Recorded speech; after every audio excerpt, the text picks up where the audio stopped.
Nananatiling buhay ang FEU sa semifinals at nakabangon sa pagkalugmok dahil sa pagwali sa kanila ng Lady Altas sa pagpasok sa semifinals noong Huwebes.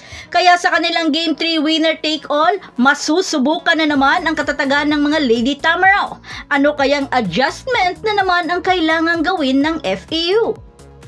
Pero bago pa man ang lahat, huwag mo namang kalimutang mag-subscribe at i-spike ang notification bell para lagi kang updated sa mga volleyball ganap. Hindi naging madali na ibalik ang kumpiyansa para sa FEU Lady Tamaraw nang sila ay natalo sa unang laban sa semifinals kontra sa Perpetual Lady Altas. Bukod sa pinangangambahang pwedeng mahulog sila sa pangalawang pagkakataon.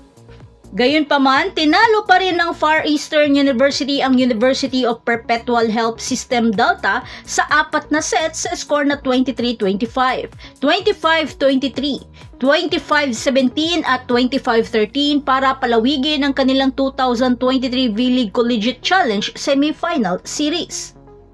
Nakatakda na sa linggo ang winner-takes-all sa Game 3 sa pagitan ng Lady Tamaraw at Lady Altas.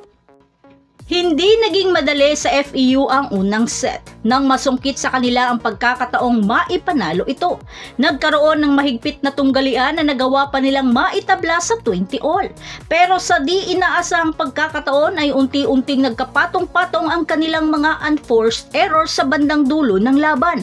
Dahilan upang masungkit ng Lady Altas ang panalo sa score na 25-23.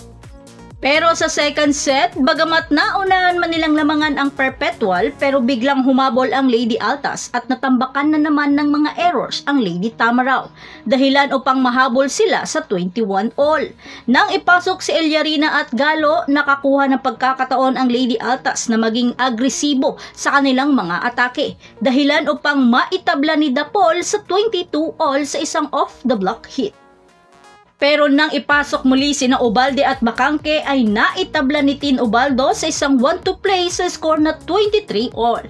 Dito na naghalimaw si Pitalio sa kanyang full swing attack na nagpagiba sa depensa ng Lady Altas at sa isang miscommunication ng Perpetual dahilan upang masungkit ng Lady Tamaraw ang pangalawang set.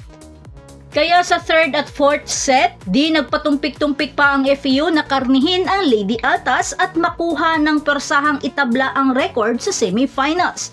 Hindi na nila pinagbigyan pang makakuha ng momentum ang Lady Altas at muling bumangon sa pagkalugmok. Nag-ambag si Kisha Bidonia ng 16 points sa scoring effort habang ang setter na si Tin Ubaldo ay nagpakita ng stability sa kanyang playmaking na may 18 excellent set.